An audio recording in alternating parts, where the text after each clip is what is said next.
'cause you have set me free. There is no greater love than this. That you laid down your life. Okay, so, yeah, welcome. Hello. Anna. Do you want to give the audience your name? Yeah, so my name's Anna Polanco. Yeah. That's Fantastic. it. I wanted to make sure that you said it because sometimes I say Anna or Anna, and I'm like, let's let her do it for today. Yeah. But yeah, I guess my first question for you today is, who is God to you? Like in your personal relationship with God, and Jesus, like, what does that look like to you? What is that relationship like to you? For so long, I think that like when I was first knowing God, he was like fearful, to me at least. Yeah. Like he was like someone that you need to follow the rules or you're gonna get in trouble, pretty much. Like this really strict dad. Yeah. Yeah. And it was it's funny because my parents have always been really strict. Yeah. So the way that I reflected on my parents was how I saw God. Like I needed to, be good or like not hide anything from him or else I was going to get in trouble. Yeah. So for so long, that's the way I saw God.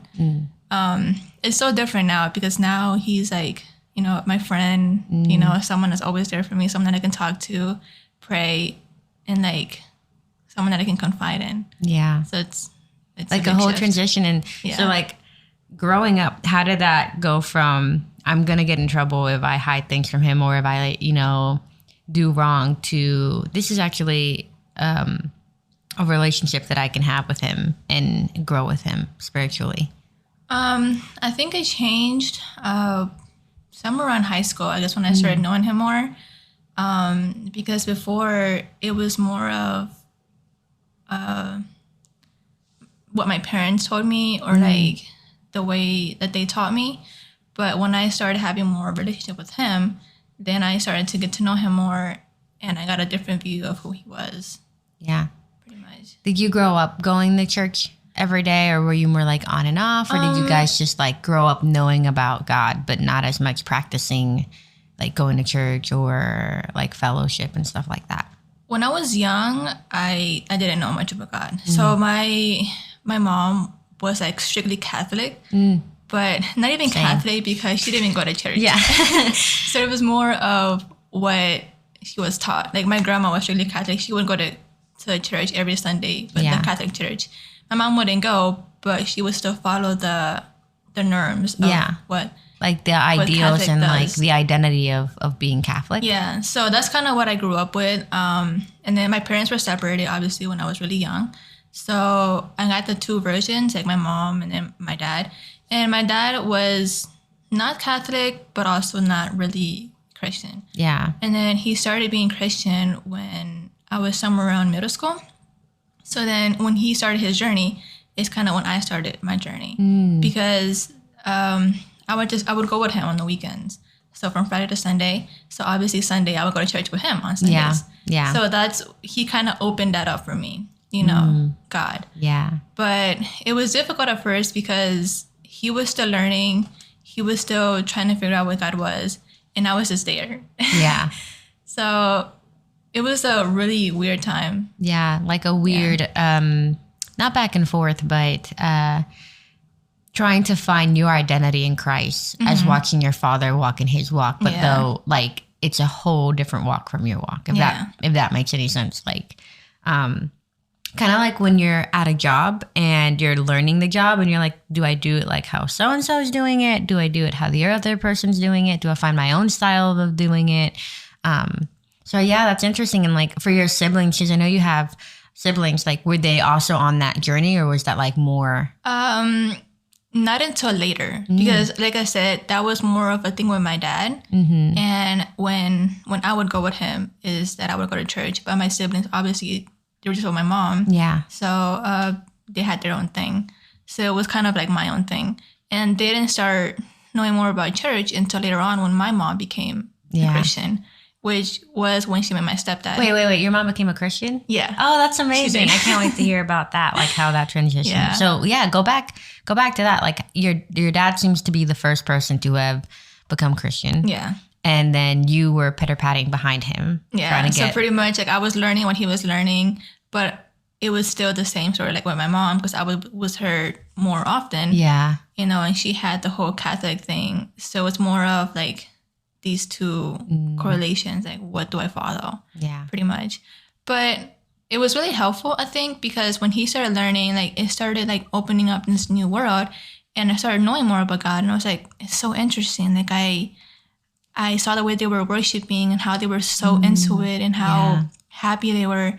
And I was like, I want to know what this is. I want to experience that. Yeah, I want to experience that. Yeah. So for so long, when I would go with him, it was more of I enjoyed going. Yeah. But once I was with my dad, it was kind of like God was my dad, pretty much. Like when I would go with him, I would learn about God. He would teach me what they were teaching him. Yeah. But after that, like I would go home and then God wasn't there as much. Yeah. Yeah.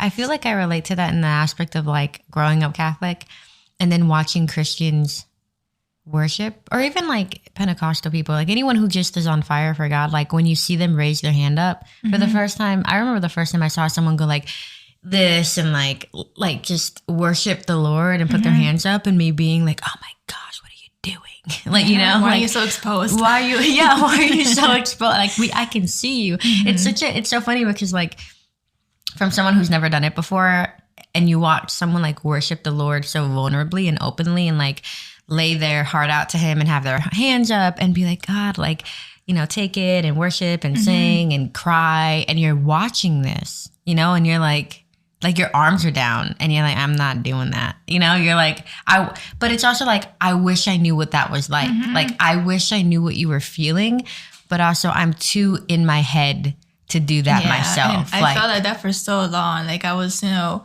like I would clap and do all that, but then I saw people like jumping, like running around and, you know, like having a great time. Yeah. And I'm like, how do you get to that point? Like, how are you not so in your head that you can just really worship and without a care in the world of who's watching you? Not care what's going on around you. Yeah, I did. Yeah, I think like even when I saw Dina do that for the first time too, like Dina has always been so, I mean, at least like in high school, like she's always been so open about her relationship with God. So like when she would invite me to church, and I'm sure like you got invited too, Dina was like out there, like she was worshiping the Lord and like on the ground and like so vulnerable. And this is like our best friend. And we're like, or at least for me, I was like, yeah, girl, you got it. I wish I knew what that was like, but I'm not willing to put my hands up. It's like so interesting that you are so enamored with that love that you see them experiencing. But at the same time, you're like, one, they could be crazy. Two, they could not be crazy and they could be experiencing something amazing. And three, I want to do that. I want to experience that, but I don't want to look crazy, you know? Like there's some kind of like weight that's on your hands to put them up. Like, it's so weird. Like I look back and I think about like, there was a time in my life where I would not put my hands up for the Lord. And not because I didn't want to, I did. It felt so taboo to like be like, yeah, like worship God and like everybody's doing it, so I have to do it. Yeah, like it felt like you had to do it because they were doing it, but also you didn't want to feel weird. Like to put your hands up felt again so taboo and just like, but you're witnessing all of these people experience it. So I can really relate because like in Catholic churches, you grow up with like going to mass and it's so blurry to me now, but like, you know, you open and you read the songs and then some people come out with candles. It's so like, how do you say, like strict? Like they follow one thing, but you don't see the joy. Yeah. They'll sing from a book, the same books, but you don't see anybody like picking up their hand or like praying or anything. Like it's so different. And I think that, I think now that you mentioned that, like growing up as, you know, Catholic, you think that the norm is you attend church and you follow the rules and you make sure that you don't break one of the 10 commandments. But then you go to a Christian church or like, again, like a church that's just on fire for God and you're witnessing people like step out of that comfort zone and worship the Lord and say, even when people say like, yes, amen, I know that's right. Or like all that stuff. It's like, you're speaking out loud. Yeah. Like you don't speak you out go loud. to Catholic church and try to make a scene. People look at you like, Yeah. why? What are you doing? Yeah. Like you got to be quiet. You got to be seated. And then you go like light your candles at the end.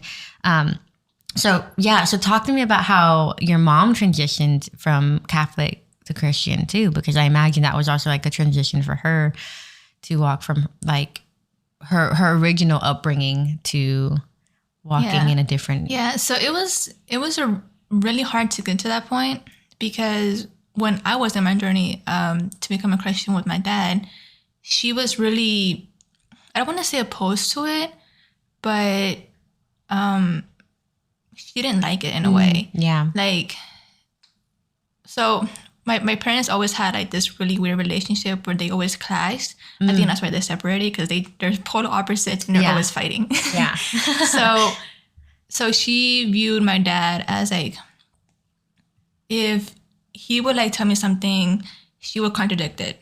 So like everything he would do, she would say something negative about it. Yeah. So when he started introducing me to God, and she saw that it was different from her views, she wanted to contradict it and say that he was wrong. Yeah. So she would always tell me like, don't listen to everything that he says, or don't always follow him blindly. So it got to a point where like she was forcing me to do the first communion. Oh yeah. You know, she was paying for it and everything, because when it's her way and she's right. Yeah. So she wanted me to do it. She paid for it. I had to go every weekend. And I hated it. I hated it. But like I said, my mom was so strict that you couldn't say no to her. Yeah. So I was like, okay, I have to do this and get over with. Yeah, and there was no love behind it too. Yeah, even though I hated going. Yeah. So, and then I also hated it because it took time from my dad. You know, like I lost a day with him. I couldn't go to church. So it was on Sundays. Yeah. So that's one of the reasons why I also hated it. Yeah. But then it got to a point where my dad told her that he was going to take me. So I would go with him, and then he would drop me off and take me. Yeah. And then the funny part is that I told her this after, like later on, but then I stopped going. Oh, yeah.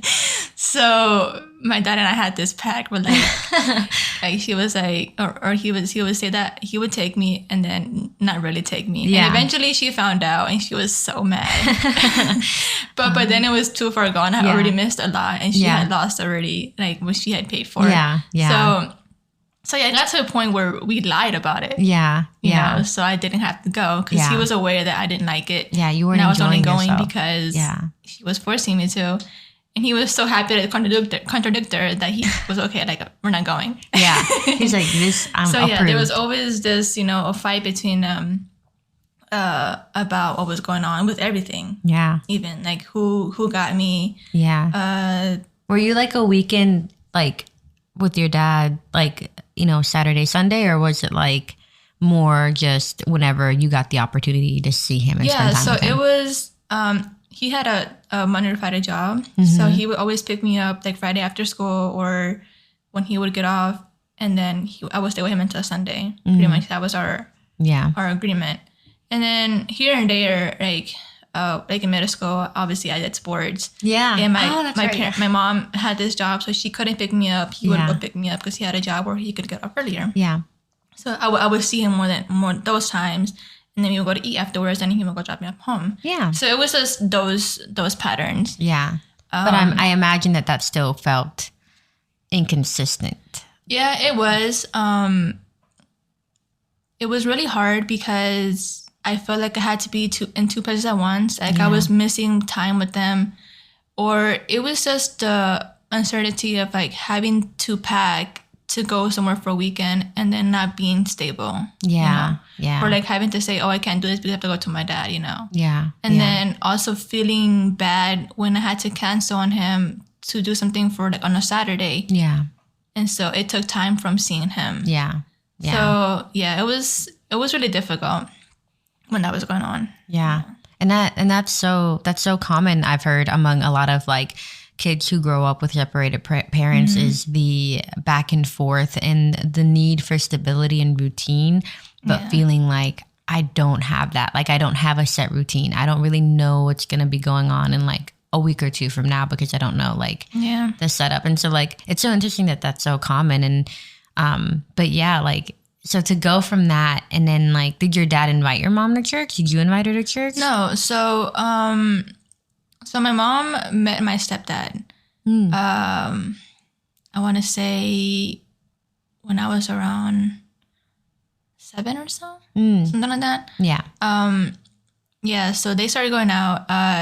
They didn't meet in like the most healthy way because my mom like met him in a nightclub. Yeah. So yeah, but speeding up, he started going to church. Yeah. And after the nightclub days. Yeah. At that point, he already lived with us. So yeah. When he started going is when my mom started going. Yeah. And how did you feel about meeting him like around that time? Because you were 7, so you're little. Yeah. I want to say I was around 7 or so, 7 to 10, something like that. Okay, I don't fully remember. But yeah, so I was a bit guarded, I would say, with him. Just because my mom had previous boyfriends that weren't the best. Yeah. She had a really hard time picking people that were right. Yeah. You were like, I don't know, Chief. So far, the list hasn't looked good. Yeah. But we'll see. Yeah. Like, for example, pausing from that, my sister, like my siblings and I, we all have different dads. So my sister had a different dad, which he was not the best dad. Obviously, my mom was with him, but he kind of like cheated on her. So when my sister was born, he wasn't in the picture. Yeah. Like, he was gone. So I guess I had that history of always guarding myself from my mom's boyfriends because they just weren't good people. Yeah. So when he came along, I had that guard, you know. Like, I didn't have that relationship with him for so long because I just didn't know who he was. I didn't know what to expect from him. So it took a while, and we had our fights. Like in middle school, we just did not get along. Yeah. Did not agree on things. Yeah, not at all. But now, like, we're good friends, you know, like we get along really well. It was just that transition of getting to know him. Yeah. And like you said, your guard was up. Understandably, it's like being on defense. Like, you were like not having it. You're like, no, not feeling it. Yeah, but it took some time. Yeah. For sure. But yeah, so he started knowing more about God. He started inviting us. And eventually we went to this church that we went to in Durham. And we met the pastors, and they're amazing people. Like, they're like a second parents to me. Oh, like a second, like, spiritual family. Yeah. Beautiful. So then, like, the pastors, they're, especially the pastor's wife, she's really open. So he's like super open, eccentric, like always, you know, all over the place. So, and I was like really introverted, you know, so she like kind of took me out of my comfort zone. Yeah. And like, how did she do that? Made me do things. Just, I don't know. She just kind of like incited me to keep on doing things or like to be a part of things. Yeah. And I would like reluctantly try to do it. Yeah. You're like, okay, I guess I can try. But like one of the examples is that she wanted me to be more into like youth groups and doing more stuff with community. And like community. Yeah. Yeah. Yeah. Oh, and even when it came to like being in the music group, so she was like, you should try singing, you know, you should do classes. So that's when I started doing classes like for guitar and like singing. So I went to that for a while. And how did you enjoy doing that? Like, I loved it. Yeah. And what was your favorite like instrument that you were playing? So I was doing guitar. Yeah. For a while, and then I stopped because school got in the way. And obviously music is I enjoyed it, but it's hard. Like if it doesn't come to you, like some people like you see it and they catch it so fast. I'm like, how do you do that? Yeah, it's like natural, second nature. Yeah, you're natural. Like how do you get it so fast? Yeah. But for me, it took learning it and like actually like being in it, embedded. Yeah. So I went, but then it was like correlating with school. Like it was becoming too much. Yeah. So I just started doing like classes just for free and not paying for it. So like slowly learning, but not like having the pressure of learning. Yeah. So yeah. And then I did singing classes, so I started singing at church. Really? Yeah. Were you like, you have a mic and you were singing? Oh, how nice. Like you were up there. Yeah. Like service is going on. I was up there singing. And you were up there in front of a crowd. You know what? I've always thought worship people are impressive, not because it's a hard thing. I mean, it is a hard thing to do. It's so hard. But because it's like, you go up there and like I said earlier, like you're worshiping, but you're not worshiping down in the pews. You're worshiping among the crowd, but you're worshiping in front of the crowd and you're guiding the crowd in the worship. Like you got to feel it so that they can feel it, and your emotions are helping lead them into worship. So I've always thought like worship is such an impressive place to be because all eyes are literally on you. And it was so nerve-wracking because I remember the first time I was up there, like I was already shaking, like I was sweating. And I was nervous I was gonna forget the lines. I started off as a backup singer. Oh, okay. So I wasn't even like the lead. Yeah, and you were already like, and I was already so nervous. Do you remember like just stepping out and everything, like starting and you being like, okay, like let's do this? Yeah. At first, I was so into my head that like worshiping was so hard. Yeah. Like I would just sit. I was standing up there and it's kind of like this, like a statue. Yeah. Like I would sing, but I wouldn't like hold my hand out. Like I was really just like tense, like super tense. Yeah. Oh my gosh. And it took a long time for me to open up, especially because I was also pretty new to the church, so I also didn't have like a relationship or like knowing people personally. Yeah. So I think that was one thing. Yeah, like you were thrown in because with that knowledge of, I really don't know anyone here. And I'm in front of this crowd of people that I don't know. Yeah, like a crowd of strangers, and I'm helping lead worship. Wow, like how did they get you to do that? Because like, did you immediately, like when they offered you that position, or like when they said like, oh, you should, be a part of worship, so were you like, I got it? Or were you like, it was no? all the pastor's wife. Like I tell you, I don't know how she did it, but it's because she had a way of convincing you. like you couldn't say no. Like I wanted to say no, but I couldn't say no. Yeah, like she was like, you're going to be a part of the worship team. Okay, it's like, okay, I'm going to do it to the best I can, and just because I also like didn't want to like say no to her because she was but yeah, to now, like I thank her for like forcing me to do it. Yeah, because I feel like if I would have said no, then. Yeah, you would have missed that experience and opportunity, and also like a handful of memories, I imagine, that you got to experience. Did it make it worshiping in the crowd easier when you were able to like step down? Because even then before, like I was still really tense.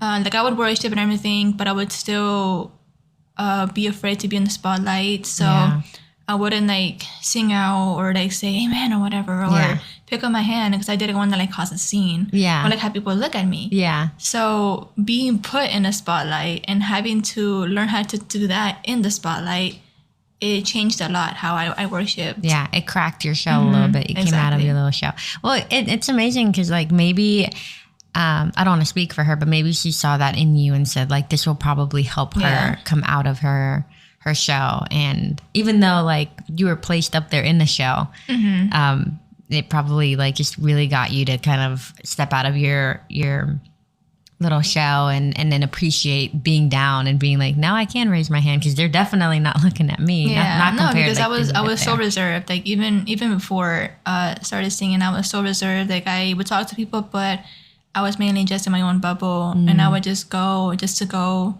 But yeah, it definitely changed a lot, especially when like going back or going forward, she started making me do more, learning more of the songs and actually having to like not being a full lead, but being like a second lead. Yeah. So like having somebody. What does that mean? So having two people sing pretty much. Like one person was sing one main of the song, and then I would sing another main of the song. Oh, okay. So like not having full control of the song, but having two people sing pretty much. Yeah, having like it half and half and carry it together. Yeah, so I was still the spotlight, but not the entire time. Yeah.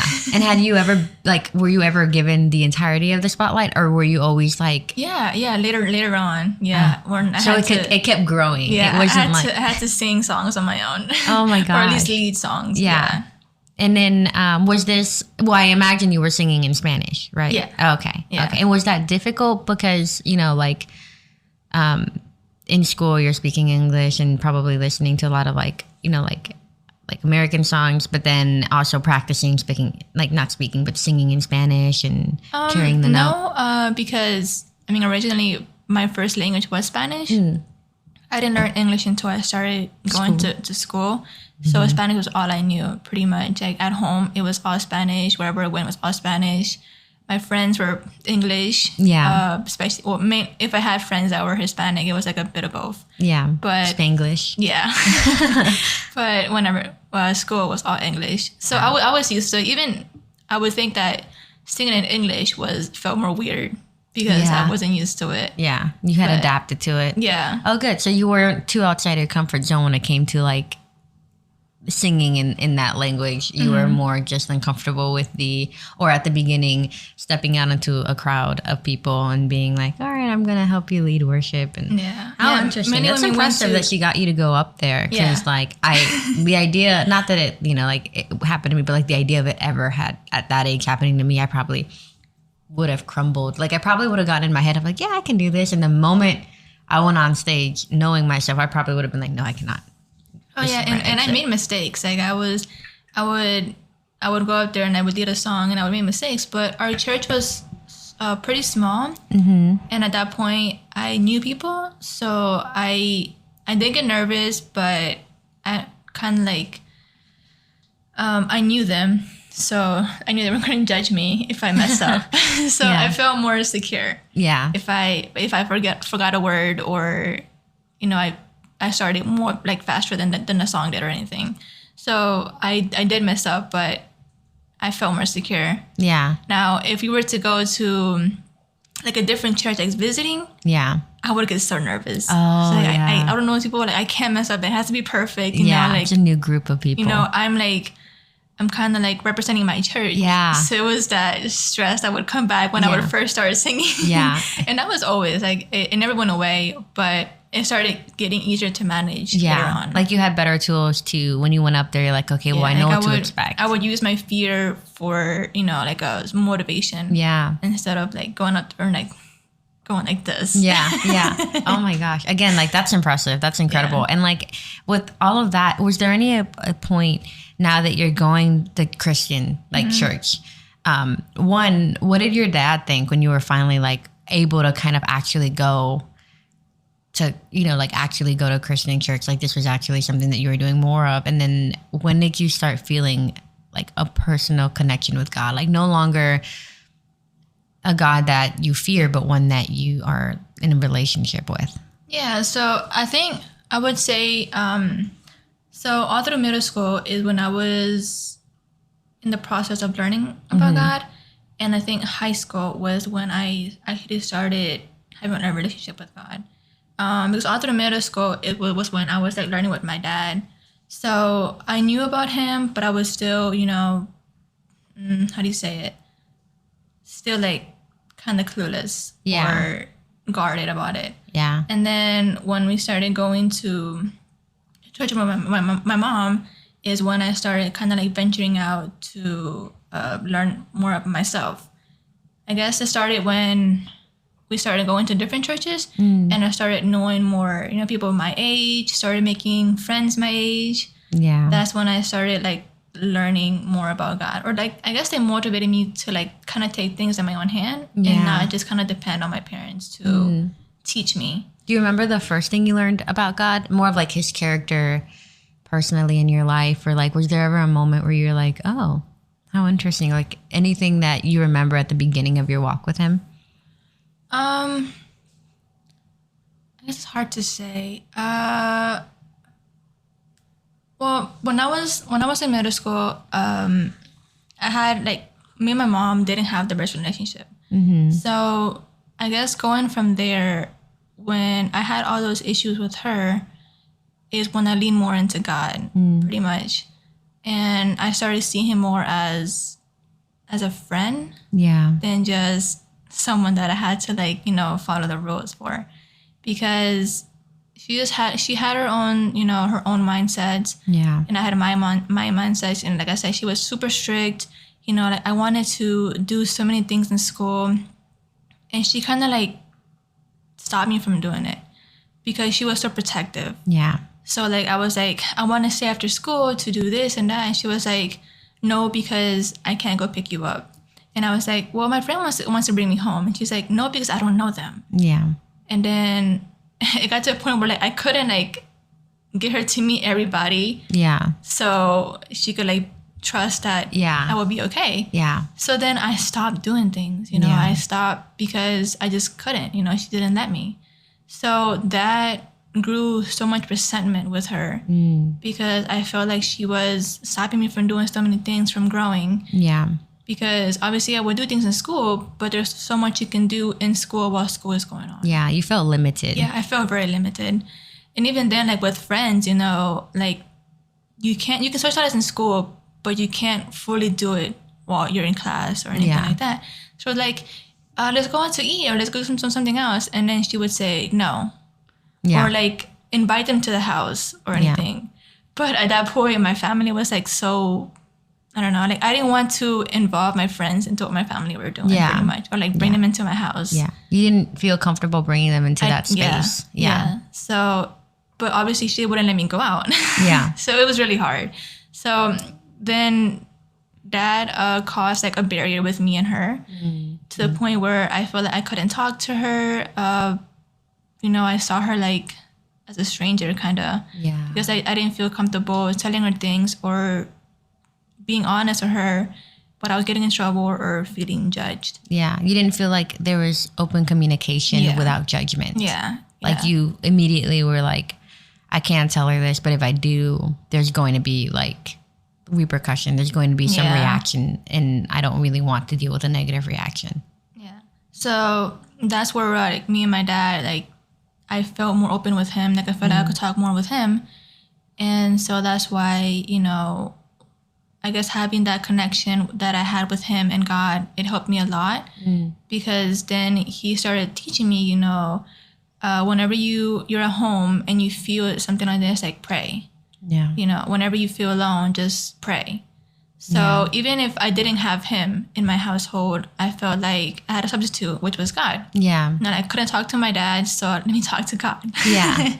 So that helped me grow a lot in my relationship with him. And then when I started going to high school is when, you know, I got more involved with singing and everything. And then we started going to different churches, and I felt more open to, you know, learn more about him pretty much. Yeah. And the pastors helped a lot because at the church that my dad used to go to, I would go, but I didn't have like a relationship with any of them there. Like I would just go with him. Yeah. But when I started going to this church with my mom, then like the pastors, you know, they helped me open up more. I could talk to them, you know, she would help me out a lot, the pastor's wife. Yeah. Give me advice and everything. And I obviously we had some of the youth there, so I had friends there to lean on. So I think that's where it all started to shift a little. Yeah, and you had a community that if you had questions about God or biblical questions or anything in that aspect, you could walk up to them and ask, and they would be like, oh, yeah, absolutely. Like, this, that, or have you read this book in the Bible, or have you tried praying about it? And like, I think spiritual community is very different because sometimes I say it probably sounds crazy for people listening to people like spiritually speak, because it's stuff like the enemy and like you gotta pray and you gotta trust God and you've all this stuff. And like, I can understand why, like hearing that from the outside, being like, why, what do you mean? You know, like good things happen and bad things happen. Like good things happen to good people and bad things happen to bad people.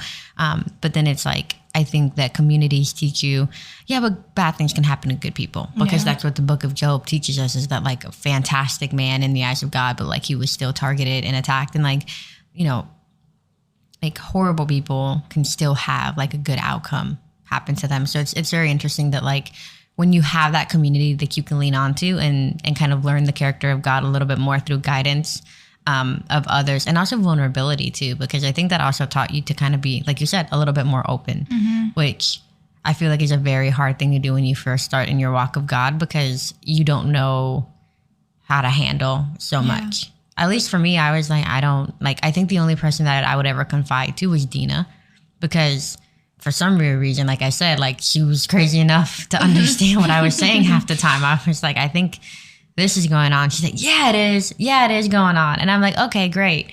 But when you try to talk to somebody else who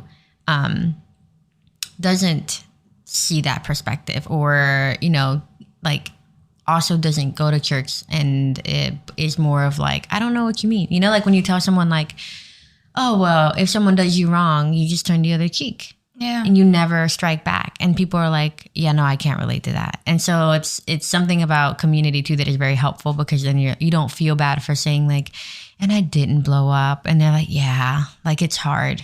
Yeah. Versus telling someone else is like, I didn't blow up. And they're like, why not? There's so many things you could have said. I would have said them. And I absolutely understand that. But it's something that I had to learn and understand, that like one, kindness is one of the hardest things to do when you're following Jesus, because it's like your flesh and your body is like, I want to slap them. But then the love of God comes in, and it's like, but that's not God honoring. And so I always say, like, if someone who claims to follow Jesus is hateful though and spiteful, then they're not truly following his heart, because they're doing the opposite of what the example that he set forward. And I think that community is amazing, because they made you step out of your comfort zone and they put you up on worship. And like at the time you're like, ooh, don't want to do this. But then you look back and you're like, but I grew so much from it. And now you can look back and maybe one day pour into some other young girl and be like, hey girl, come get up on this stage. And you'll see them lock up the same way that you locked up, but then watch them grow spiritually.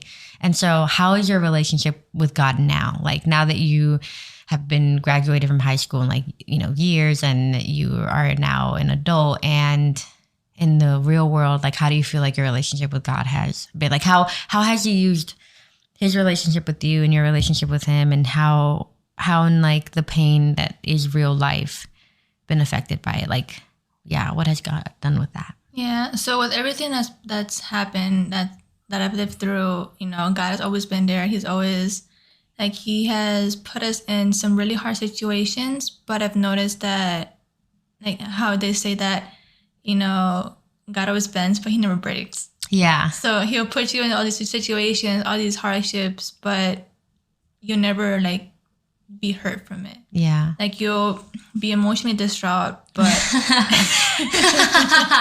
you're like Play-Doh. Like he's like putting you through that spaghetti Play-Doh thing. Like he stuffs you in and he squeezes you out, but you're still like, you're still usable and moldable, but you're exhausted. Yeah. It's like just, how much more? But yeah, so he's just taught me, you know, that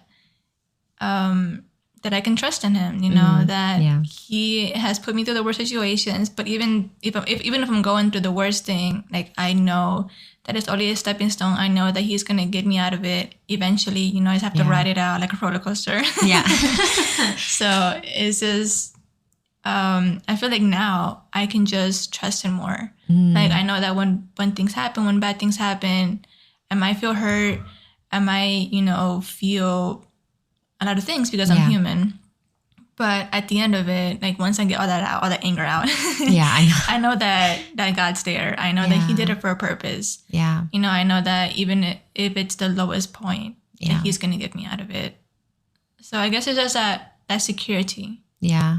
And I feel like those are one of the toughest things to learn, is when you've gone through something emotionally breaking and in that moment you're like, God, where are you? You know? And then there somehow, some way, God finds a way to teach you that he was there. Yeah. But in that moment, you don't see it. You're kind of like, I mean, to be very vulnerable. Like I've had times in the past where I've gotten upset and I've been like, what the heck? Yeah. Like, where were you? What were you doing? Like, why did you allow this to happen? And then a month will go by, or even a week, and I can look back and I can see like, oh, I see what you did there. Like, I understand what was going on. And even like, one of the things that I think I have found is, even like the whole point of the podcast is like, your pain can help someone else deal with their own. And it's not that God rejoices in us suffering, but I feel like even as a parent, when you see your child trying to like do something and you could do it for them, but then inevitably you would just be like, you would be slowing their development, because you're stepping in for them way too much versus like allowing them to fall and learn about gravity. And I feel like a lot of the times life, God allows us to fall and he allows us to struggle.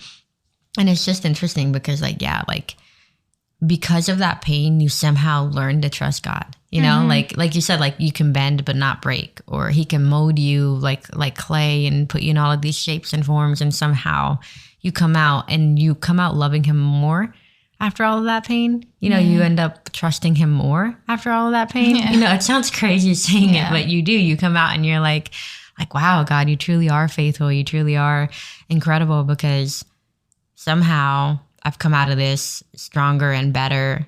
But when you're in it, like you can grow a little hurt until you learn to trust it, you know, like, because then stepping into bigger pains, you're like, wait a minute, like God has worked through this before. He must be doing something. At least with myself, I've learned to start doing that. Like sometimes I'm like, okay, like this looks bad to me, but I only get my perspective of it. What's God's perspective? Like God must have a plan, you know, because I've learned to trust him and I've learned to receive and seek him. So there must be a plan in here somewhere. So before I freak out, before I start panicking and deciding that everything's falling apart, let me take a moment and think like, what is God doing in this moment? Because I definitely can't see it. My perspective is limited. So I really like that you say that your relationship with God, that you're able to trust him more, because that's one of the hardest things to learn how to do in your walk with God, is to learn how to trust him and give control over to him. I don't know. For me, that's always been like, okay, I'm gonna try to give this control, but then you immediately like, no, I'm not. I'm gonna try to do this thing. So like, it's good that you can look back it's a big shift, because I remember when I was young in middle school, like that time I think was like the hardest time that I've had ever. Just because I was growing, you know, you're so young, all these emotions, you're growing. And then just not having a good relationship with my mom, like I think I just made it worse, because I was learning how to like learning myself, you know, learning what I wanted to do, but not having that security at home was really hard. And I leaned a lot on my friends, like the friends that I had, you know, Dina, my best friend. She was a person that I talked to the most. And in that time, she wasn't even Christian, you know?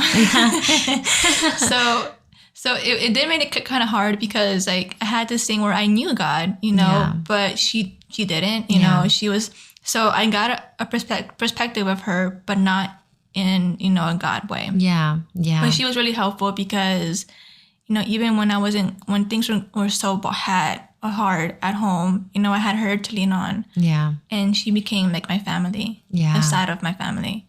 So I'm really thankful that I had her, because I don't know how I would do or where I'd be now if I didn't have her in that time. I honestly think so hard. That's the thing about Dina, is she's the type of person where she will not walk away from you. Yeah. Dina's not the type of person that there. No matter what you're going through and the amount of pressure, for some reason, that girl will stand there with you and hold it up with you. And like you said, like she wasn't Christian. And when I got to reconnect with her after middle school and high school, she was starting to walk with the Lord more. And it was just interesting to me, because like I wasn't with the Lord. Girl, I say it all the time. I had a sailor mouth. It was bad. God really made, like I look back and it was a whole different person. And I didn't change because I wanted to be this perfect version of myself. I changed because the love of God guided me through just a loving version of myself, a kind version of myself. But I look back at it and I'm like, how did she stay my friend? Like I had she actually was on her walk with God, and she was growing close with him, and she was vulnerable with him. And I was not. And she still was my friend. Like now I'm like, why would you keep me as your company? Like why? I was not like the best example. I feel like, I mean, I got pregnant at 16. I gave birth at 17. Not saying bad that like, that's a bad example, but I did it. I've done it, so I can talk about it. Like I wasn't walking with the Lord, and I had such a horrible sailor mouth, and I was just so lost. And such a worldly person and an angry person that like I look back and I truly am like, how was Dina so consistent in her friendship with me? Like she didn't ever abandon our friendship. She never said, you know what, like you're down the wrong path. And I really want the best for you, but I'm also going to separate myself. She never even like told me what to do. And I think that she's a beautiful example of a Christian, like of a love of Jesus, because never did she ever say to me, like, what are you doing? You know, she could have at any point. All she ever did was love on me, pray for me, and invite me to church. Is her consistent, hey, there's this event going on, will you come? And because I loved her so much, and she was such a loving friend, I was like, yeah. And I would go for her, not for me. I would go because I wanted to be there for her. Like, this was something that she found important. Therefore, I find it important. And because of that, because of her consistent in her friendship with me, it's so weird to now look and be like, wow, like you were perfectly fine inviting me to church. Like you wanted me there with you. And so like you say that, and it's like her, like even when she wasn't, like her character remained true to you and her friendship with you, like how she loved on you and how she was there for you and how she became your family. Like I feel like you and me have both experienced Dina differently, but individually. But like when we come together, her character it's still the same. It's still the same. Yeah. Like, oh my gosh. Yeah, and it was helpful because like I said, like a lot of the friends that I had, you know, I lost them just because I couldn't keep in touch with them. You know, I couldn't see them outside of school. Yeah. So I had friends in middle school. You were one of them, you know. Yeah. But, you know, we, like after middle school, we kind of just lost contact. We lost contact. Because we all went separate ways. You know, I didn't see you after that. I couldn't see you after that because, you know, my parents were so... Yeah. And my mom was very Catholic strict also. And I went into another whole, like, I agree. Like, we definitely separated. And it was just like, we were both dealing with our own things. And yeah, like I was busy getting pregnant. But Dina was still there, and I love that. Yeah, she was still there, and you know, she tried hard. You know, even though we went to, you know, different high schools, she still found a way to keep in contact with me. Yeah. And obviously, my family knew her, so my mom was more, you know, susceptible to letting me see her. Yeah. So we still kept in contact, even though I didn't see her every day. And, you know, days could go by, weeks could go by, and I could still talk to her like I saw her yesterday. Yeah. And that was so helpful. And I think that's a friendship that you don't see very often. No. Because like when you see friendships, are like we have to keep in contact all the time. Like if we let time pass, you know, it kind of just disintegrates a bit. Or we grow into different people. Yeah, with different interests. Pretty much. So, but with her, it was like, you know, we could grow because we all grow in different ways. Yeah. You know, when she started becoming a Christian, she became a Christian a whole different way, you know. Yeah. Different than mine. Yeah. And when we came back together, she, you know, when we came back together. I have cat background noises. You're saying. Yeah. But yeah, when we came back together and talked about, you know, her walk with God and how different it was, it kind of felt like we went through the same thing, you know, like no time had passed pretty much. Yeah. Yeah. I think I remember the first time I saw Dina after middle school. This was like after middle school, summer vacation. Like she was at our orientation and she wasn't even going to the school. Like, I don't know if she went with you to the high school orientation or like, I just know that I saw her there. I don't know what she was doing there. I don't know if she just rolled up to say hi to people. But when I went to the northern like school orientation, she was there, which my jaw dropped because I was like, what the heck are you doing here? And I don't remember honestly if she went with me or if she just went to... I would not be surprised if she just went. Go? Yeah. Yeah. But she was there. And I remember that like I hugged her.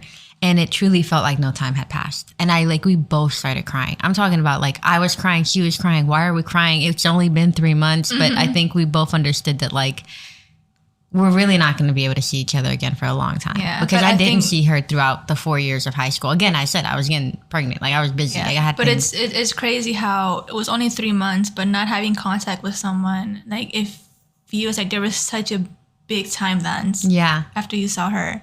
Yeah. And it goes back to like, you know, like not having contact with people. Yeah. You know, like you see them, you're like, those 3 months were like so different. Like I'm a whole different person now. Yeah. Like I don't know who that was 3 months ago. Don't know her. And she's such a beautiful embodiment of God's love.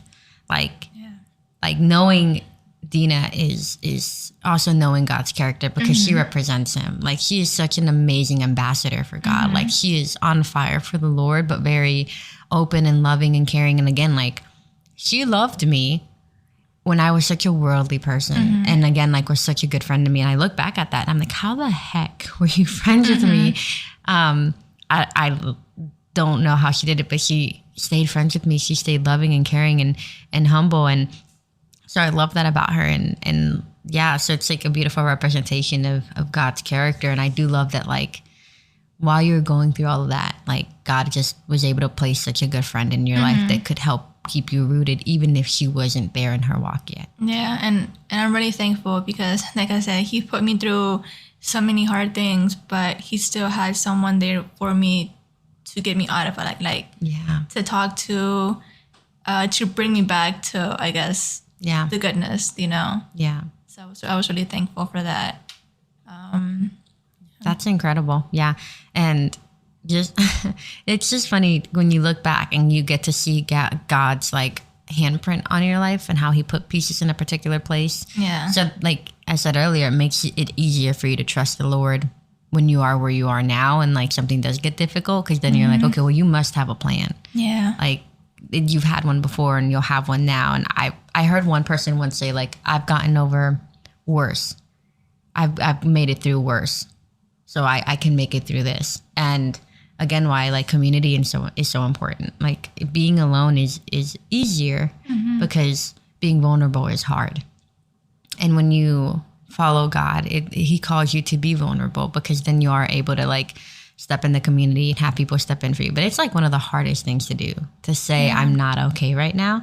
And then that's in, like, any community, like, whether that's at work or church, or just, like, being open with people, because then people know where you are on the day. Like, they know what you're struggling with, versus you keeping it inside and not being able to show them what's going on. But then when they talk to you, they're picking up on something being wrong. But, you know, either they're not going to ask, because they don't want to intercede and they don't want to push. But yeah, so I really, really love that you grew up in that community aspect. You learned how to be open. You learned how to be vulnerable. You learned how important it is to do that, because that was something that I recently learned how to do. Like, I'm talking about, like, 2 years ago, learned how to do. Like, I just was a lockbox. And then I slowly started to see what comes from being open and vulnerable, and what it's like to let people in on what's going on. Yeah. And for me, it took a long time, because I remember in middle school, like, I was always so adamant. Like, in school,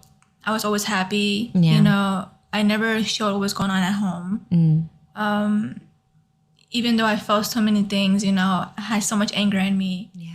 When it came to being in school, and that's all, it was like, you're so happy, so positive. And then, like, that was like a way of, like, a masking barrier. it. Yeah. I was, like, hiding the real thing that I was feeling. Yeah. And then I would go home, and then all the problems would come back, you know, all the issues at home, all the fights and everything, you know.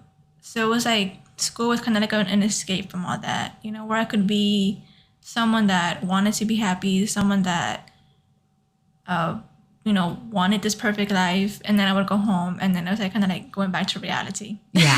It's like, and now I step into what is my life at home. But, like, leaving, it's like I can create this reality outside where I am happy. I am okay. I have friends. I am well put together. And it's, like, scary when you're alone, because when you're alone, it's like you're left with what's real, you know? Like, there is no mask to wear. Like, not, because my siblings, you know, they were so young. I couldn't really talk to them about things that were going on because they were still little. Yeah. So I felt really alone. Yeah. Because, like, not being able to talk to your mom, it was really hard, because you know, I couldn't have that friend at home. Yeah. So I felt really alone. Yeah.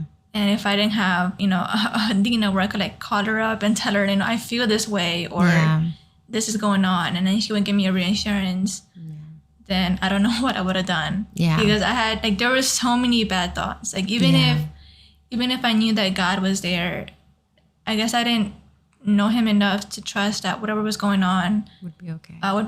Yeah. So I always had, like, you know, these thoughts, and it wasn't, like, about suicide, because I was, like, in a way I felt that, like, that was bad. Yeah. You know, because I felt like I knew right from wrong. You know, I felt like if I felt those thoughts, God would be mad, you know. Yeah. Or if I did something to harm myself, God would be mad. I couldn't do that, you know.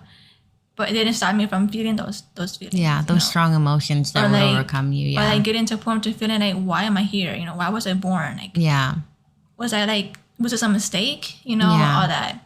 So it was a really hard time. Yeah.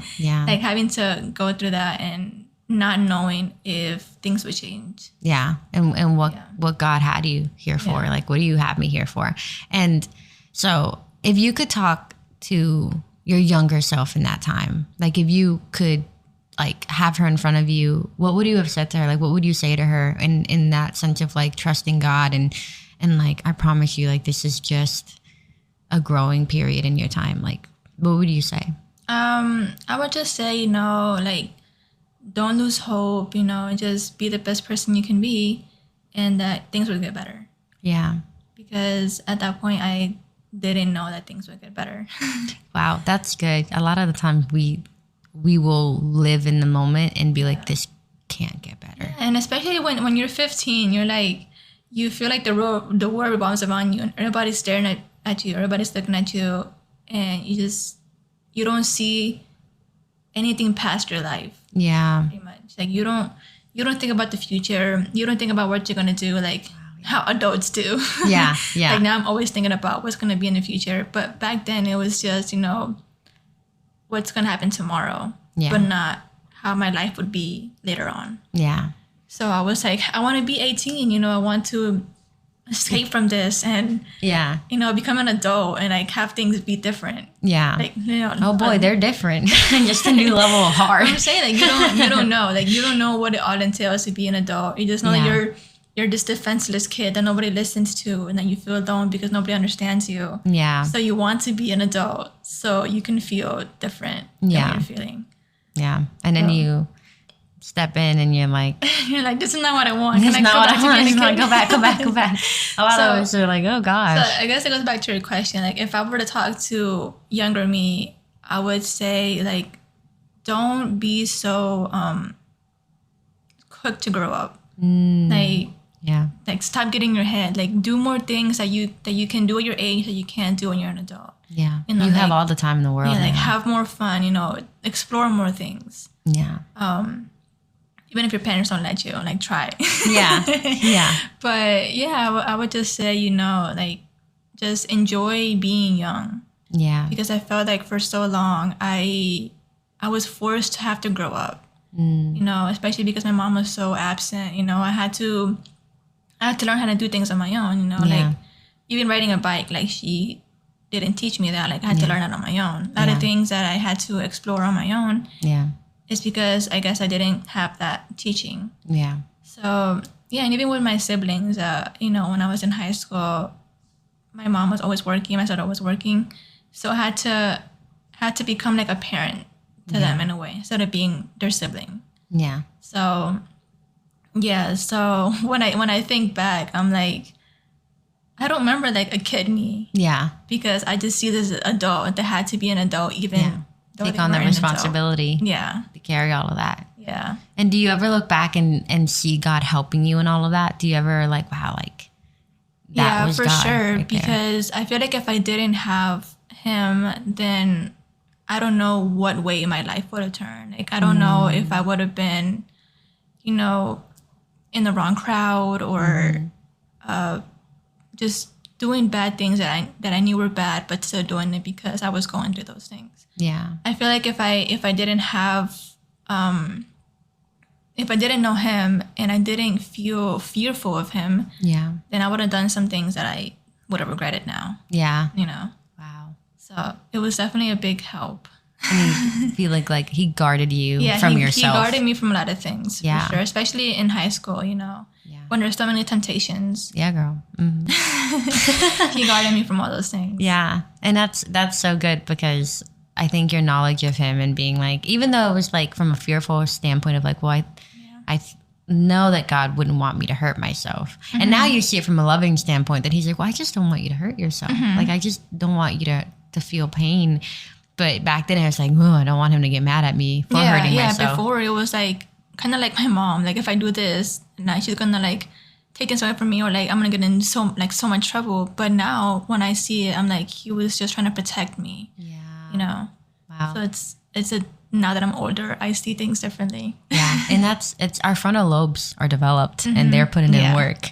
Yeah. So I feel like when your frontal lobe is not developed and you're walking with God, God's just like, oh gosh, it's like keeping them away. Like when you're a baby or a toddler waddling around, your parents are like just trying to keep you away from sharp corners. And so like when you're a teenager, there's still sharp corners, but in different in different ways. Like it looks different, it is different, and so God continues to try to guard you from that. And I think that with you, it was different in the sense of like, you grew up Catholic, but then your dad started to begin to plant seeds early on in your life of his relationship with God, and he helped guide you along the way as well. Like even though your mom was also planting them, they were just planted different, and you were receiving it, and you were valuing it, and like were accepting it and growing from it and learning relationship. And then you started to go on a worship team, and so then all of this started to really fit into your protection and keeping you safe from yourself, from those thoughts that can be so loud sometimes. And you're able to look back at it and kind of see his footprints in your life and see how he played a part, and be so thankful that now if you are faced with difficulty, again, you're just like, okay, time to lean onto God and trust whatever it is that he has for me. Yeah, but now that I speak with my dad, because he was the one that opened that door for me. And in high school, obviously, I got more busier, I couldn't see him every weekend. And so I started feeling like less bad about it because I was so busy. He understood. So, so then when I started going more with God, it was more on my way instead of, with him, because it was just different. Yeah. Like he had his own thing, but I would see him here and there. Yeah. But I wouldn't depend on it anymore. Yeah. And even with like my mom, when she was walking with that, it was more of, she was kind of going through that struggle. Yeah. Because she had her own issues, that she had to go through, her own family issues that were kind of like guarding her. Yeah. And as I became older, my relationship with her got better because I became older. And then I was able to talk to her and understand why she was the way that she was. Yeah. And I was more understanding on her character and why she was so protective. Yeah. And so the resentment that I felt for her when I was younger kind of changed, and I kind of got into her shoes.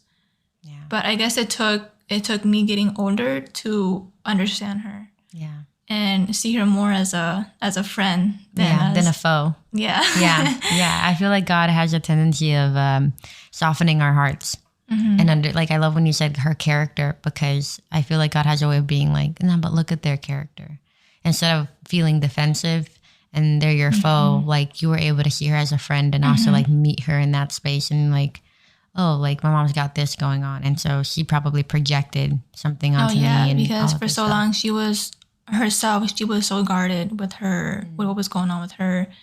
And I guess she didn't talk to me about it because, I was so young. Yeah. But like, I didn't know what was going on, I knew that she had a hard life, raising me, being a single parent, but I didn't know to what extent or what was going on when she was young to know why she became so protective and so guarded with herself.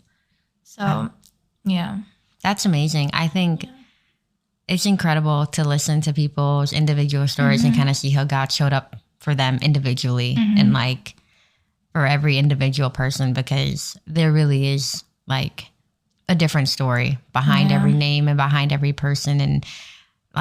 And so many can relate to, and I know for a fact that so many can relate to you having to take on that responsibility, having to carry that weight, but also like looking back and seeing God help you carry that weight and see how he was able to guide you and grow you. And now that you're older and in the real world, you can say like, okay, like I had to grow up. I didn't really get a childhood because I had so much responsibility I had to take. And so it makes you value life now too, because you're like, okay, well, I know that I'm going to value things a little bit more and see it from the perspective of everyone. So I'm so sure that there are people out there who are like, yeah, girl, me too. Like first generation, you know, having to help with the younger siblings or having to help getting them ready for school or just simply like translating for parents too. Yeah. And even then, like once I got older, there was always still a part of me, I guess, like the enemy working, that felt resentment because, you know, as my siblings grew up, like my mom was barely present when I was growing up because she had to work. My grandma took care of me, so I barely saw her. Yeah. But with my siblings, you know, she was able to spend more time with them. You know, I don't want to say spoiled because we're not rich or anything. Yeah. But they got more things that I didn't, you know. Yeah. And with my sister, you know, my mom was a bit more lenient. Yeah. She would let her go out with like friends here and there. And like I guess she tried different things with them than she did with me. Yeah. So there was always a little bit of that resentment. Yeah. As to like why she was different with them than she was with me. Yeah. And even then, like, for example, like I had to ride the bus for school, like all my school years from kindergarten to Oh, wow. So that's how we met. yeah, That's right. yeah. But with my siblings, you know, she was able to like at some point was able to like take them to school or like take them out for breakfast before going to school. Spend a little more one-on-one time with them. Yeah. So there was always that resentment as to why I didn't have that growing up. Yeah. And obviously when I grew up, I understood, you know, that she had to provide for us. Yeah. But there was still always, you know, that feeling. Yeah. That always lingered. Yeah. Like you reminiscing and wishing that you had just gotten to experience that. And I guess that resentment came back when we started having issues with my sister. Because when she, you know, obviously we grew up in the same setting, but I guess her upbringing was different. Yeah. We went to the same high school, but, you know, she had her own different things going on. She struggled with, you know, feeling abandonment because of her dad. You know, she never understood what happened with her dad and the type of person that he was. Yeah. And obviously she had my stepdad, but I guess she knew that he wasn't her dad. So she always had like that was like, you're not my dad type. Yeah. Like he was like, you're not my dad. Yeah. Yeah. So you can't tell me anything. Yeah. So she always had that. And then when she started having issues in school, is when I started feeling that because I'm like, she got more things that I didn't. Yeah. And she's like throwing it away. Like she's being a rebel about it. Like she's making all these mistakes. Yeah. So that kind of reminds you of like the prodigal son. You're like, I did everything right. I stayed. I didn't go away. Yeah. And she's rebelling and doing all this stuff and actually got her treasures and spent them all. Yeah. And she got everything. Like, you know, she even had me in a way that I was able to help her with school and everything. And I didn't have anybody. Like I had to learn things on my own. My parents didn't help me with homework because they didn't know like homework or even the language. You know? What the heck is this? But my siblings had me. Yeah, like you could help them and guide them in that aspect. So I'm like, she had all these things that were in her favor, and she still messed up. Yeah. So that created a resentment with her and with my parents. Yeah. But and I think that the problems we had with my sister, like when they came out, kind of brought me more closer to my mom too. Yeah. Because I saw her, you know, suffering and having to deal with what she was doing. You know, my sister, she hid so many things from us. Yeah.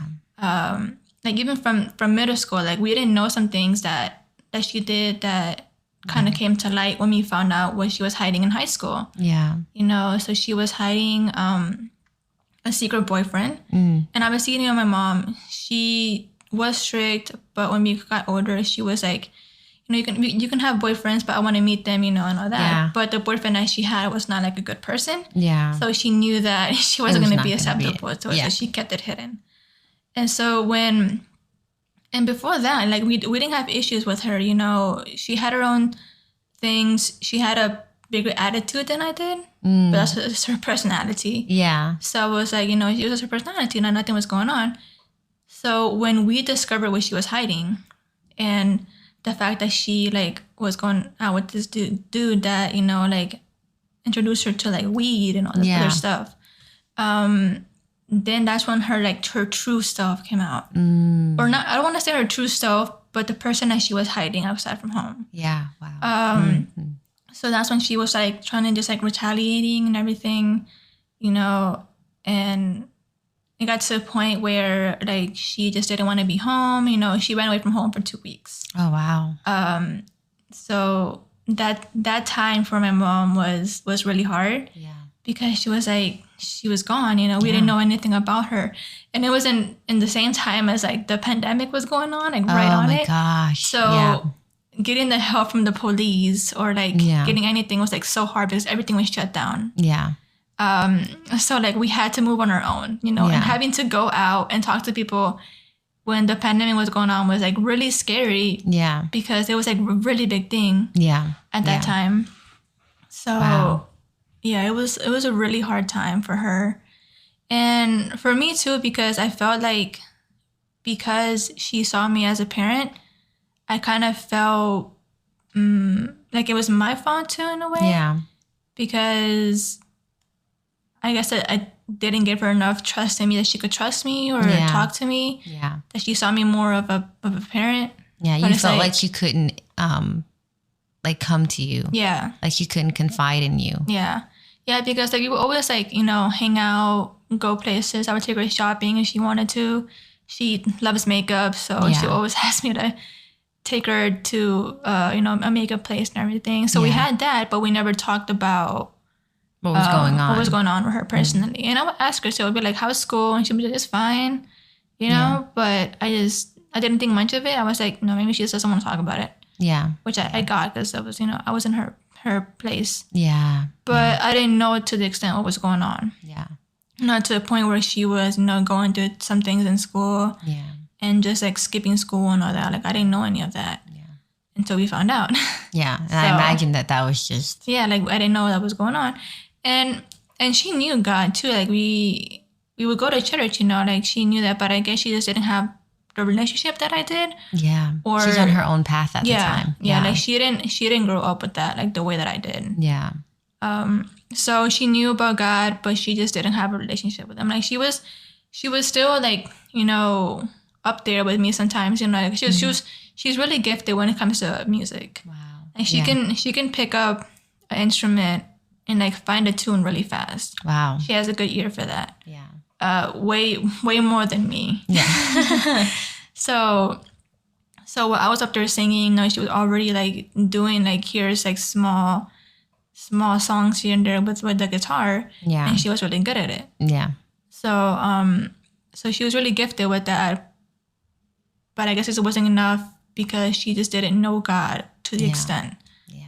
So like she had the talent and she had the knowledge, but she just didn't have the relationship with him yet. Yeah, like and I feel like if she would have let herself know God, that she would have been like a bit different, like she would be like a huge worshiper now. Yeah.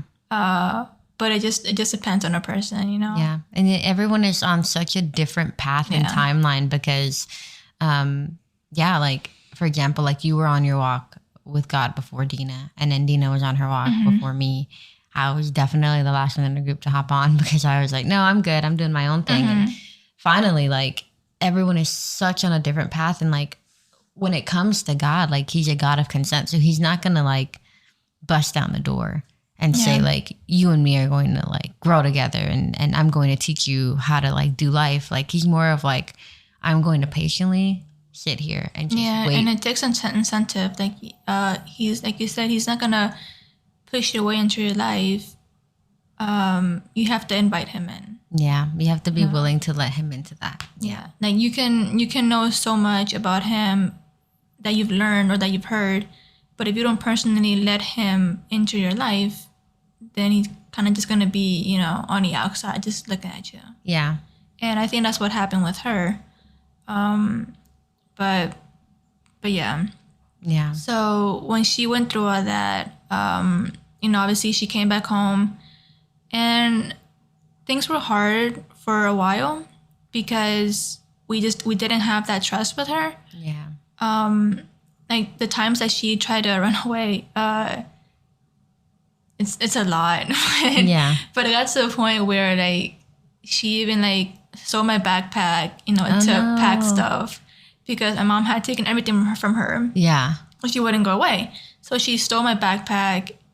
She stole her bike. She's determined to leave. Not your backpack. Huh? I said not your backpack.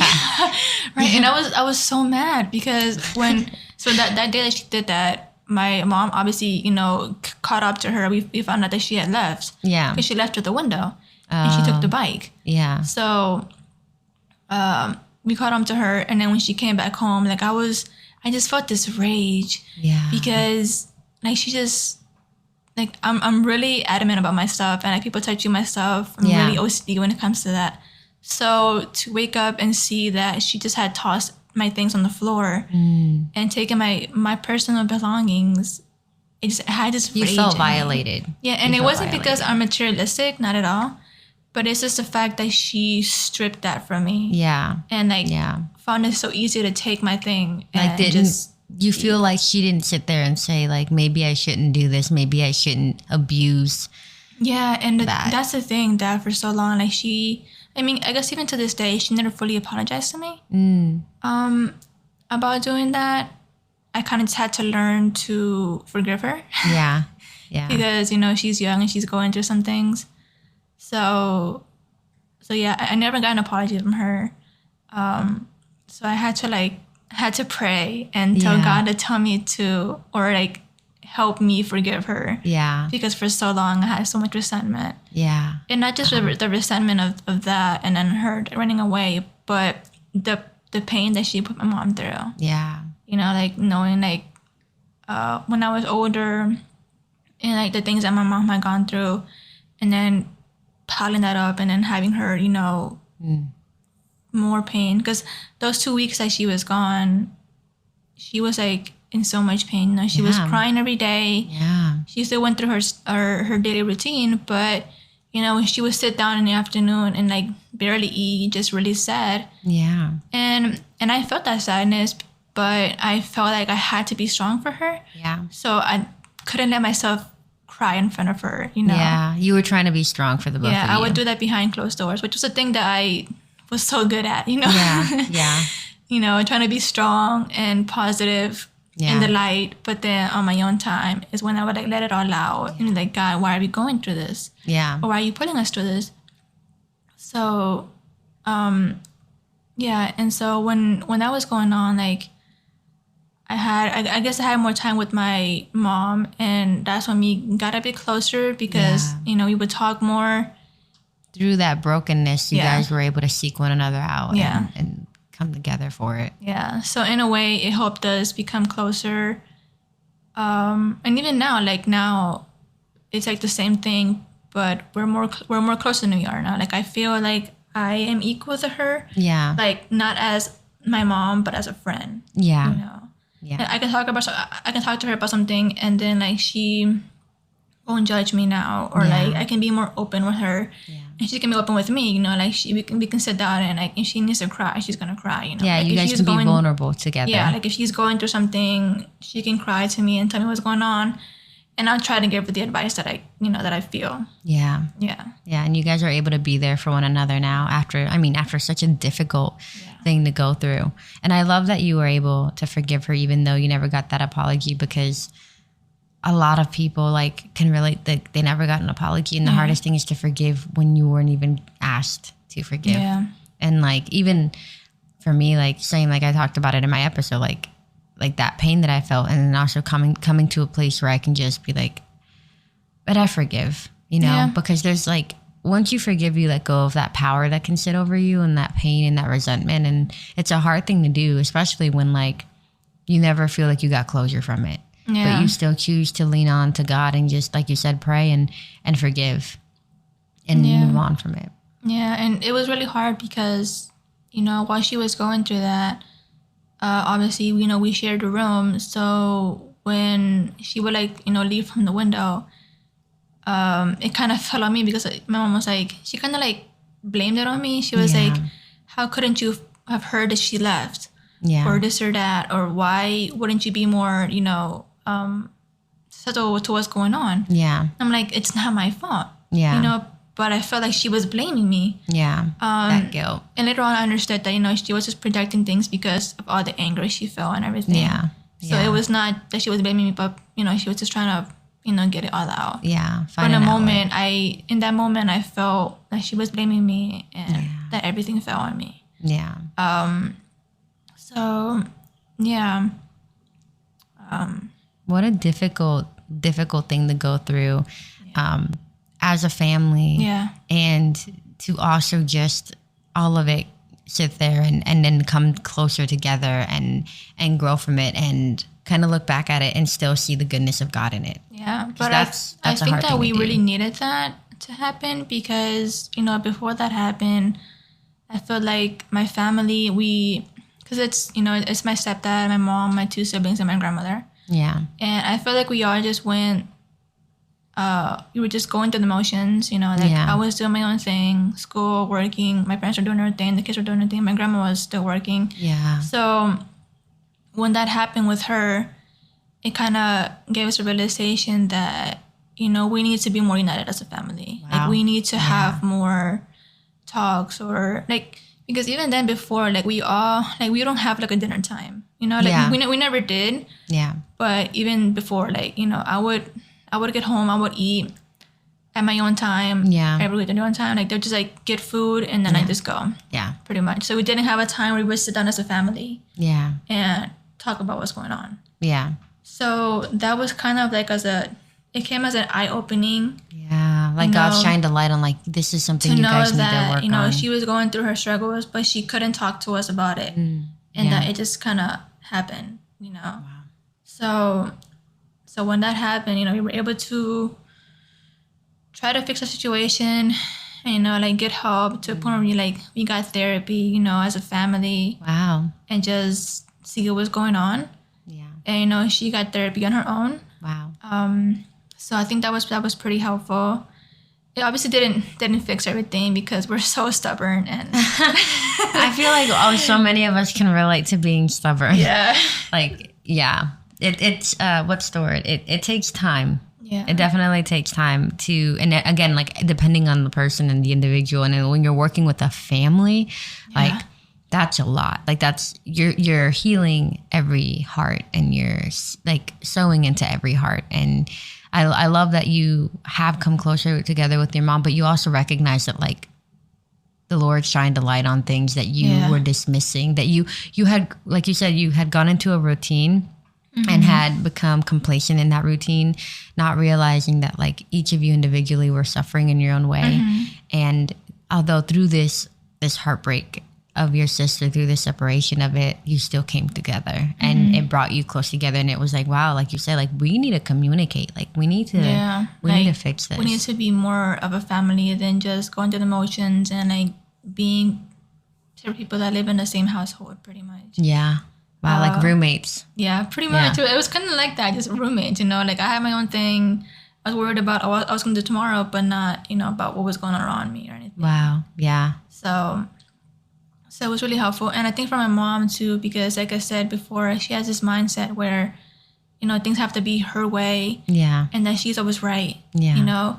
So to have her talk to somebody that, had more experience with therapy. Yeah. And for them to kind of give us a few smacks. Yeah. And tell her that you were in the wrong. That you did some things that made her feel different, you know? Wow. And kind of have her have to go through that and realize that, she needs to change her mindset if she wants things to get better. Wow. Yeah. So I think that willingness. she had to go through that too. Wow. Because she didn't go through that with me. Yeah.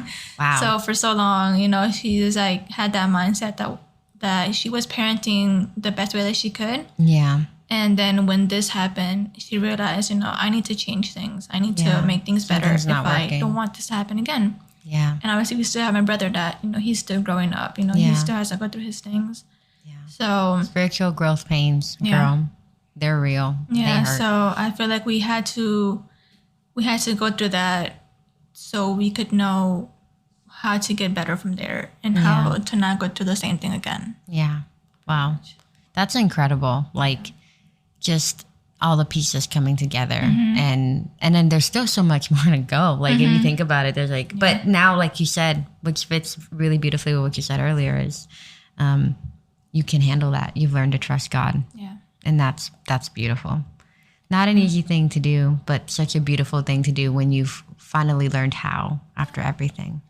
Yeah, and even now, I feel like God is still testing us in a way because, my sister, even though things got a little better, she was still not content at home. Like she's really good at hiding things. So, but she was still hiding things, even though, like, we thought that once we moved, because we used to live in Durham, now we live in Zebulon. Even when we moved, we thought that maybe once we had moved, a different environment, different school for them, things would get better. Yeah.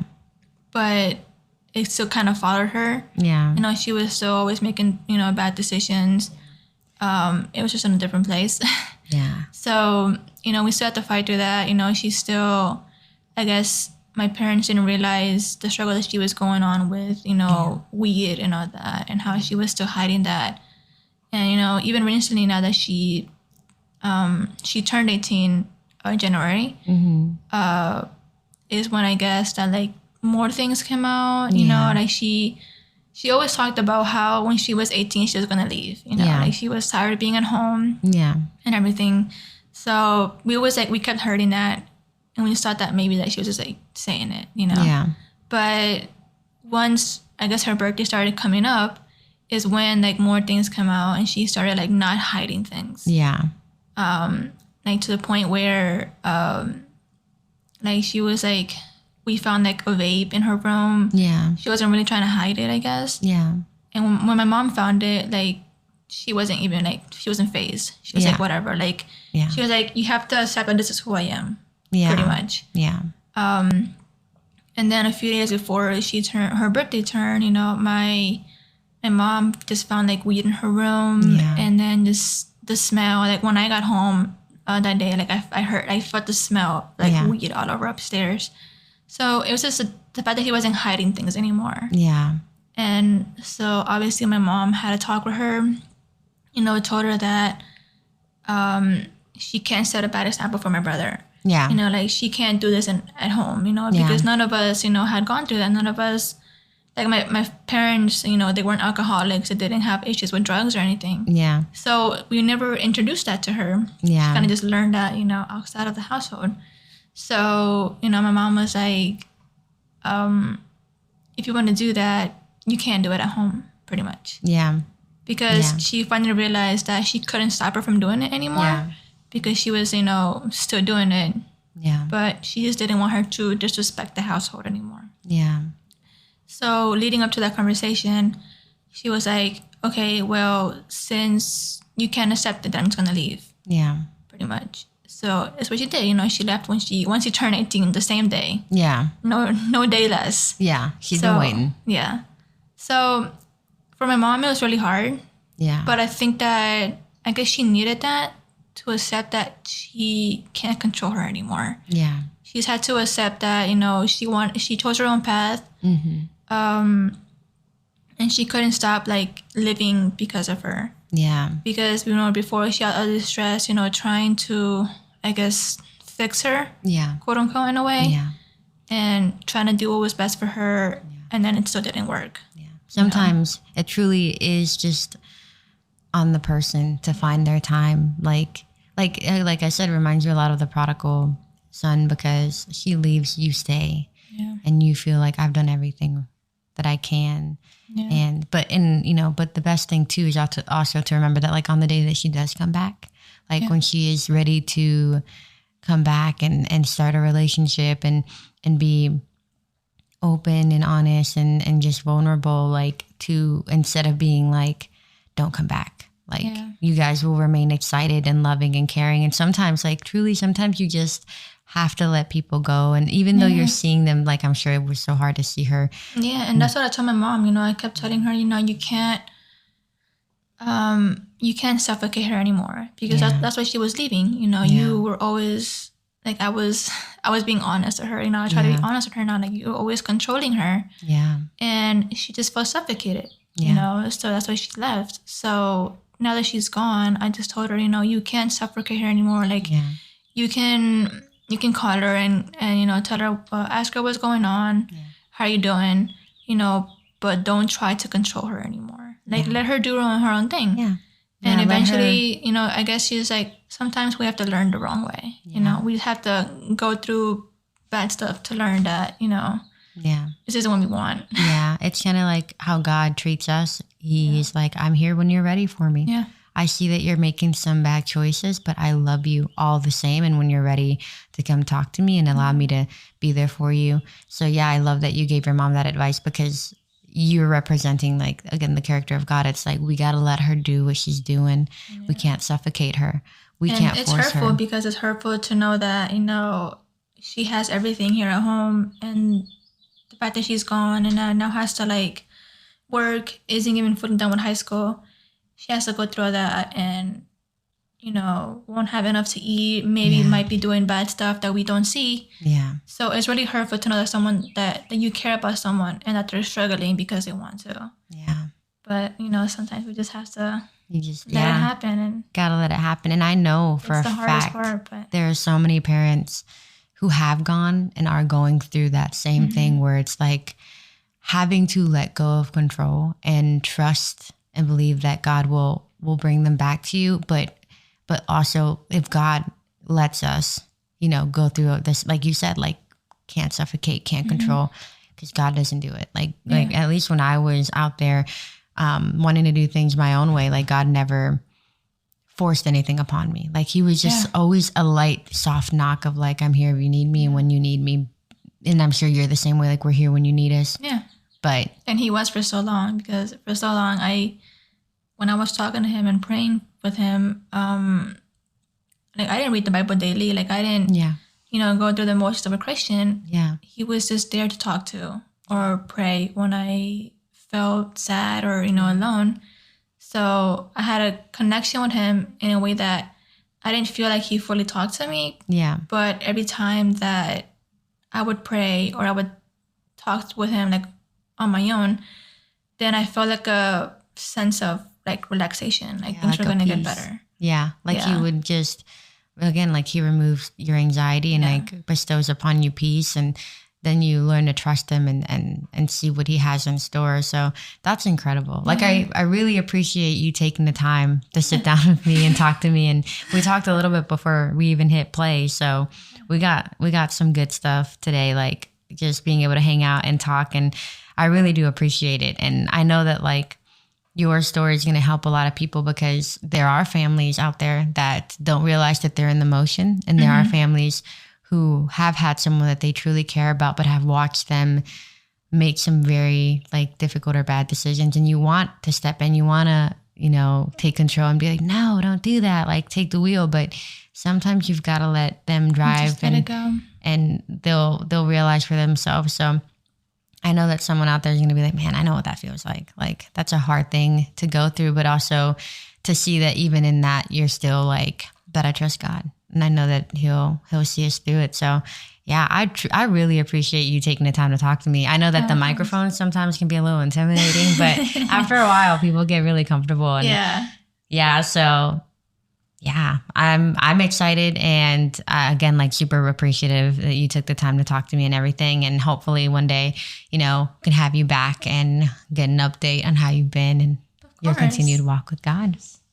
All right. So yeah, after today's episode, it will be published in March, because we're no longer in February. With that's crazy that it's like February's gone, January's gone. It zoomed away. When I have no idea. Time goes by so fast. Time is, I can't even understand. Like, especially when you're older, you like, I feel like once I turn 20, I'm like, I can't believe I'm going to be 25. I know. In a month.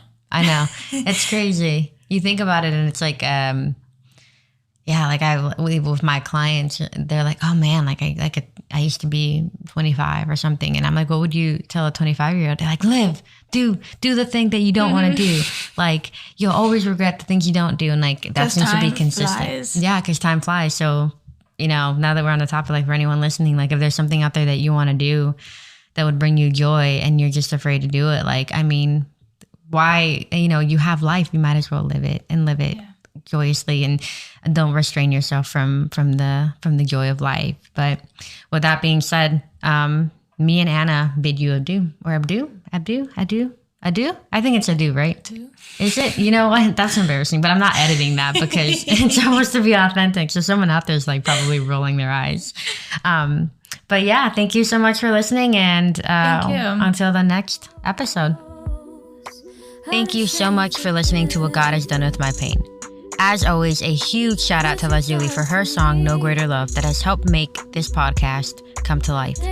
You can find her on Spotify and Instagram at Lazuli PROJ and at We The New Breed, where you'll find artists using their gifts to glorify God.